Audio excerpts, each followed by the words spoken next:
C'est l'heure du journal des médias de Julien Pichelet. Et avant de jeter un œil aux audiences télé, parlons de nos audiences à nous, parce que vous êtes de plus en plus nombreux à écouter Europe 1 chaque les matin. chiffres d'audience de la radio ont été publiés ce matin à 8h par Médiamétrie. La famille Europe 1 n'en finit pas de s'agrandir. Oui, pour la 5e fois de suite, Europe 1 gagne des auditeurs. On vous a compté, on a fait l'appel.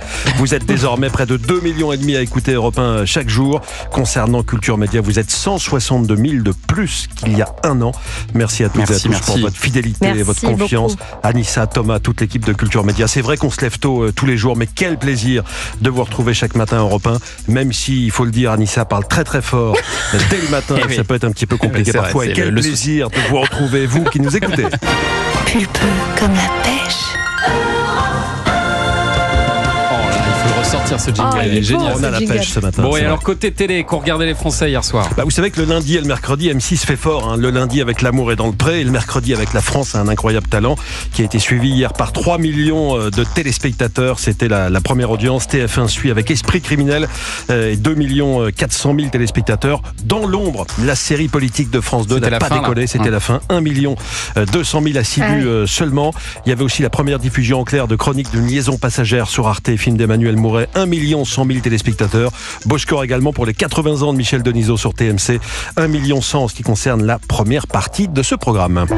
Europe 1, le journal des médias. Et puis il y a aussi un feuilleton qui marche très fort en ce moment, Un si grand soleil, qui continue de faire de très bons scores sur France 3.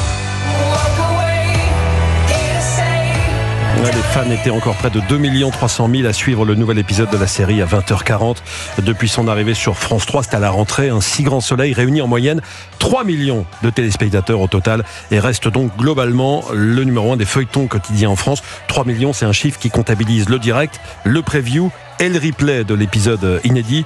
On ne tient pas compte de l'épisode de la veille qui est rediffusé à 20h20 sur le linéaire. Le passage de France 2 à France 3 a peut-être fait perdre un petit peu d'audience, mais pour le producteur d'Un si grand soleil, Thomas de Mathéis, il nous explique que c'est aussi le public qui a changé sa façon de consommer la série. Je pense qu'on assiste plutôt dans le mouvement de transition d'une chaîne vers une autre, aussi à une transition globale de notre audience. C'est-à-dire qu'on a cette audience linéaire qui, comme vous disiez, nous place de toute façon en tête. Mais par ailleurs, on est aussi en tête des séries quotidiennes sur le visionnage délinéarisé. Donc en fait, on est premier sur les deux tableaux. Donc on va dire que ce public qui nous a déserté, de mon point de vue, c'est pas le mot, mais en tout cas qui n'est pas là sur le visionnage télé, s'est trouvé un autre espace de consommation de la série.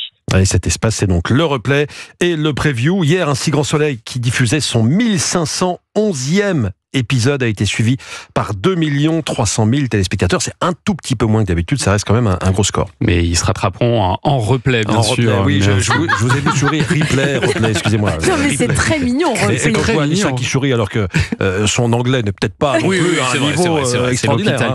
Laissez-moi me moquer de vous en toute liberté. Christina, est-ce qu'on vous a déjà proposé de participer à une fiction télé? Oui. Ah. Oui. Qu'est-ce que mais c'était, vous vous souvenez? j'ai eu un peu peur parce que ça me correspond pas. Vous vous sentez pas actrice? Parce qu'il y a une part de comédie dans ce que vous faites. Complètement. C'était la série là qui vous plaisait pas? Le personnage, ça n'avait rien à voir avec moi. Je pense que c'est plus simple de prendre quelque chose qui... C'est un peu votre univers, parce que je ne suis pas non plus, vous savez, une actrice, donc il ne faut pas venir avec quelque chose de complètement différent.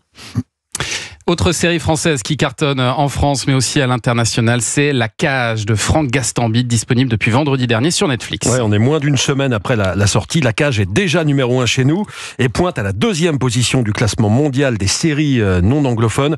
La première fiction au monde sur le MMA cumule déjà plus de 13 millions d'heures de visionnage. Bon, pour Franck Gastambide, c'est un succès de plus, lui qui avait déjà battu des records avec sa première série, Validée, diffusée sur Canal+. Elle avait cumulé plus de 10 millions de streams en à peine 6 jours. Elle avait même été rachetée par la plateforme HBO et Radio-Canada. Peut-être que La Cage connaîtra un destin similaire, on verra.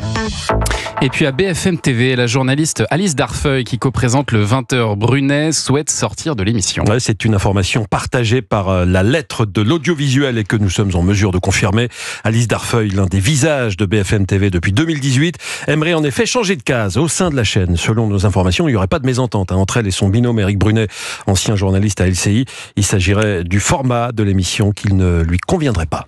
Et pour terminer, hier soir, Anne-Sophie Lapix a eu bien du mal à contenir son fou rire pendant le JT de France 2. Ça arrive à tout le monde, hein. Même à Anne-Sophie Lapix. La journaliste recevait un sexologue pour parler donc de la sexualité des Français. Après ça, Anne-Sophie Lapix devait conclure son journal sur un tout autre sujet, la réouverture de Notre-Dame qui aura lieu début décembre. Aïe. Et puis d'autre part, il y a une plus grande diversité des pratiques. C'est valable d'ailleurs dans toutes les tranches d'âge. Merci Damien. Sans transition, la réouverture de Notre-Dame, elle aura lieu le 8 décembre, au lendemain d'une grande cérémonie, au cours de laquelle Emmanuel Macron s'exprimera. La messe inaugurale aura lieu à 10h30 le 8 décembre. Ouais, ça arrive à tout le monde. Personnellement, c'est la première fois que je voyais Anne-Sophie Lapix avoir un fou rire sur ça lui un sujet Dans sérieux. C'est à vous, sur un dans sujet, C'est à vous, mais ça lui arrivait. pas sur des sujets aussi ça. sérieux que ça. Elle a beaucoup d'humour, Anne-Sophie Lapix. Merci beaucoup, Julia, pour ce journal des médias.